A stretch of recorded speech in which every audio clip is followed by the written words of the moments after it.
Chúng ta đang nói đến căn cứ hải quân Ream nằm ở phía nam Campuchia, gần thành phố Sihanouk Vin, nhìn thẳng ra vịnh Thái Lan. Đây không phải là một căn cứ hải quân nổi tiếng như Cam Ranh, nhưng trong những năm gần đây thì nó luôn trở thành điểm nóng trong mối quan tâm giữa Mỹ và Trung Quốc. Từ vị trí này thì người ta sẽ thấy vịnh Thái Lan mở ra thông với eo biển Malacca, một trong những tuyến hàng hải bận rộn nhất trên thế giới. Và một câu hỏi được đặt ra đó là cảng Ream của Campuchia có đón được tàu sân bay hay không? Tàu sân bay luôn là một yếu tố chiến lược với các cường quốc ở trên thế giới. Thế thì muốn biết cảng này có đón được tàu sân bay hay không, tàu sân bay của Mỹ hay là tàu sân bay của Trung Quốc, thì phải biết cái tàu sân bay nó lớn đến mức nào. Một tàu sân bay như là Liêu Ninh hay là Sơn Đông có mức mớn nước khoảng 10 cho đến 11 mét. Mớn nước được hiểu là phần thân tàu chìm dưới mặt nước, cao tương đương 10-11 mét, vậy là khoảng tòa nhà 4 tầng. Còn tàu sân bay của Mỹ như là tàu sân bay Giraford có mớn nước khoảng 12 mét. Đó mới chỉ là phần chìm trong điều kiện tiêu chuẩn, chưa tính đến việc tàu mang đầy nhiên liệu, đạn dược và máy bay, nó nặng hơn thì nó sẽ chìm nhiều hơn. Và vấn đề nằm ở chỗ, cảng không bao giờ được phép sâu đúng bằng mớn nước của tàu. Nếu mà tàu chìm 12 mét mà nước chỉ sâu 12 mét thì đúng là thảm họa. Trong thực tế, cảng phải sâu hơn ít nhất vài 3 mét để tạo ra khoảng an toàn. Nghĩa là muốn tiếp nhận tàu sân bay của Mỹ, độ sâu lý tưởng phải đạt khoảng 14 cho đến 15 mét và con số đó phải được duy trì ổn định. Một yếu tố nữa cần phải tính đến là thủy triều. Nếu cảng chỉ vừa đủ sâu khi thủy triều cao, nhưng khi nước rút thì độ sâu giảm xuống dưới ngưỡng an toàn thì tàu sân bay sẽ bị mắc kẹt ngay. Cảng lúc này không khác gì trận bạch đằng cả. Vậy thì độ sâu của cảng Ream như thế nào? Cảng Ream ở trong một khu vực có địa hình thoải. Điều này là một chi tiết rất quan trọng. Vịnh Thái Lan nói chung có đặc điểm là đáy biển thoải dần từ bờ ra ngoài khơi, chứ không phải là những cái khu vực nước sâu như một số vịnh nước sâu tự nhiên hiếm hoi trên thế giới. Nghĩa là càng tiến sát bờ, độ sâu càng giảm nhanh.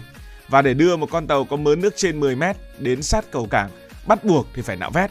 Khác biệt lớn nhất giữa một cảng nước sâu tự nhiên như Cam Ranh và căn cứ hải quân Ream chính là yếu tố này. Cam Ranh có những vùng nước sâu hàng chục mét ngay sát bờ, địa hình lòng vịnh kín gió, ít bồi đắp. Tàu lớn có thể tiến vào mà không cần đào xới quá nhiều. Ream thì không có lợi thế tự nhiên như này. Muốn đạt độ sâu khoảng 14 đến 15 mét thì gần như chắc chắn phải nạo vét với khối lượng khổng lồ. Và những năm gần đây, ảnh vệ tinh cho thấy khu vực Ream xuất hiện tàu nạo vét, bãi đổ bùn và cầu cảng mới. Chiều dài khoảng 300 mét, chiều dài đó về lý thuyết đủ cho một tàu sân bay Trung Quốc cập bến, bởi chiều dài của những con tàu này cũng khoảng 300 mét. Tuy nhiên, chiều dài cầu cảng chỉ giải quyết được bài toán đó là đủ chỗ neo đậu, chứ không nói lên đến việc là nước bên dưới đủ sâu để mà tàu vào được hay không. Vấn đề tiếp theo đó là tính đồng đều. Độ sâu không chỉ cần đạt 14-15 mét tại một điểm mà phải duy trì tương đối đồng đều trên toàn bộ hành lang di chuyển của tàu. Vịnh Thái Lan thì không có những đặc điểm như vậy. Và cho đến nay, không có dữ liệu công khai chi tiết về bản đồ độ sâu chính xác tại cảng Ream sau khi nâng cấp. Không có thông báo chính thức nào trong khu vực này rằng cảng này đã đạt độ sâu chuẩn 14-15 mét trên diện rộng. Điều đó tạo ra một vùng trắng về thông tin. Về mặt kỹ thuật, hoàn toàn có thể đạt được nếu đầu tư đủ lớn. Nhưng về mặt dữ liệu, hiện chưa có bằng chứng công khai khẳng định rằng Ream đã đạt mức độ đó một cách ổn định và lâu dài. Vì vậy, nếu nhìn thuần túy về mặt kỹ thuật, cảng Ream có thể được cải tạo để đón tàu sân bay. Nhưng nếu xét trên nền tảng địa hình tự nhiên và thông tin công khai hiện nay thì nó chưa đủ điều kiện. Sau độ sâu của cảng thì chúng ta lại phải nói đến một độ nữa, đó là độ rộng của cảng. Sâu tức là nhìn từ trên xuống dưới, còn rộng bây giờ thì nhìn ở cái khu vực mà tàu có thể neo đậu. Với một con tàu dài hơn 300 mét, sâu chỉ là điều kiện cần, chưa bao giờ là điều kiện đủ. Hãy hình dung một con tàu sân bay như vậy thì dài bằng 3 sân bóng đá, nặng hàng chục nghìn tấn. Nó không phải là một chiếc cano có thể xoay đầu trong vài giây. Khi vào cảng, nó di chuyển chậm, quán tính cực lớn. Một cú lệch hướng nhỏ cũng cần hàng trăm mét để điều chỉnh. Chính vì vậy, chúng ta cần một yếu tố đó là bán kính quay đầu, tức là độ rộng của cảng này. Trong thực tế, tàu sân bay khi cập cảng thường phải có các tàu kéo hỗ trợ. Những tàu kéo này không chỉ kéo, đẩy mà còn giữ vai trò kiểm soát hướng và tốc độ trong một không gian cực hẹp. Ngay cả khi có tàu kéo, vùng nước xung quanh vẫn phải đủ rộng. Nếu mà cái không gian này quá chật, chỉ cần gió mạnh, dòng chảy thay đổi hoặc thao tác chậm vài giây, rủi ro khi mà tàu va chạm hoặc mắc cạn sẽ tăng lên rất nhanh. Và khu vực Vịnh Thái Lan, nơi căn cứ hải quân Ream tọa lạc, không phải là một nơi có địa hình đẹp như vậy. Địa hình khu vực này tương đối thoải, nước không đột ngột sâu sát bờ. Điều đó là cái chỗ quay đầu cũng khó được đảm bảo. Nếu tàu sân bay chỉ ghé thăm ngắn ngày, vào theo kế hoạch định sẵn, có tàu kéo hỗ trợ, chọn đúng lúc thủy triều và thời tiết thuận lợi, thì việc xoay trở có thể được xử lý bằng kỹ thuật và kinh nghiệm. Nhưng đó là kịch bản quá lý tưởng và trên thực tế chẳng có cái gì lý tưởng như vậy. một tàu sân bay đúng nghĩa vận hành theo kiểu khác. Và vào lúc này cảng Rim chưa đủ điều kiện để mà vận hành theo kiểu ấy.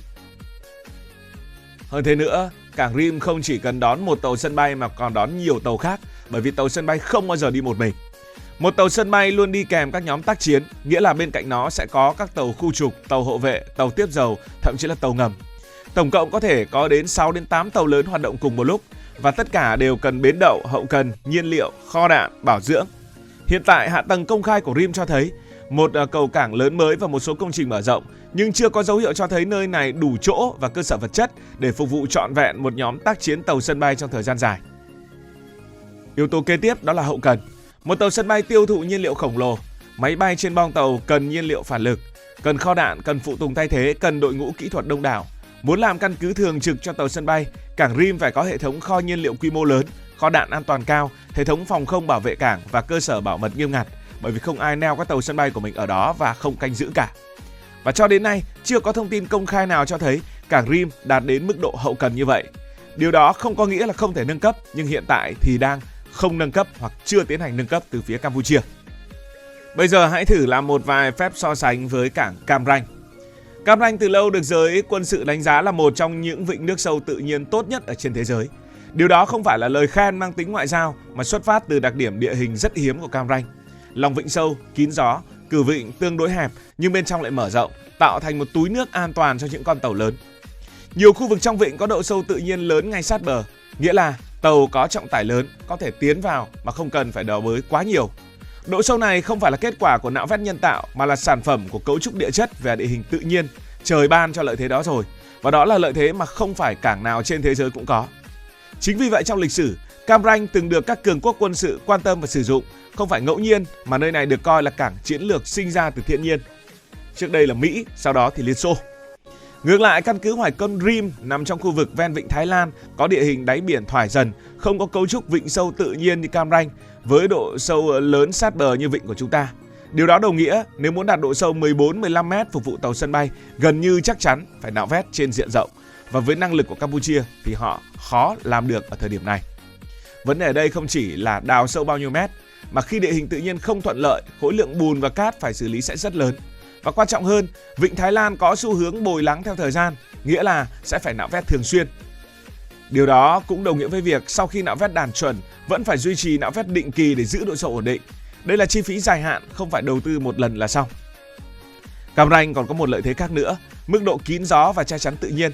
Một căn cứ hải quân lớn cần môi trường ổn định để tàu neo đậu, bảo dưỡng, tiếp tế. Vịnh kín gió giúp giảm tác động của sóng và gió mùa.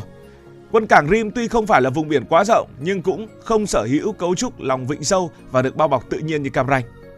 Một điểm quan trọng khác nữa là không gian bên trong.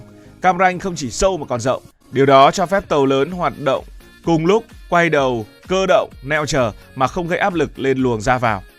Nếu muốn một cảng trở thành căn cứ tàu sân bay thực thụ, không gian trong vịnh phải đủ để xử lý những nhóm tác chiến chứ không chỉ là một tàu đơn lẻ. Và tất cả những yếu tố đó khi đặt quân cảng Rim bên cạnh Cam Ranh thì đúng là không thể so sánh nổi. Cam Ranh của chúng ta đẳng cấp hơn quá nhiều. Tổng kết lại, quân cảng Rim có thể đủ cho tàu sân bay ghé vào, nhưng chỉ là ghé vào trong những điều kiện cực kỳ cẩn thận và thôi.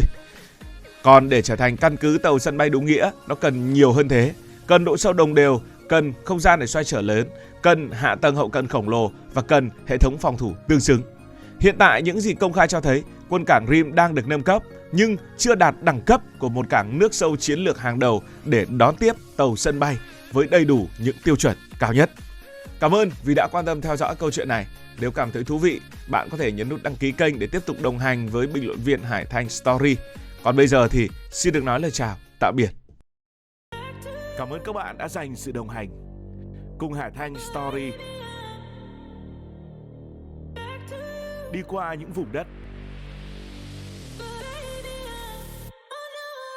khám phá những điều mới.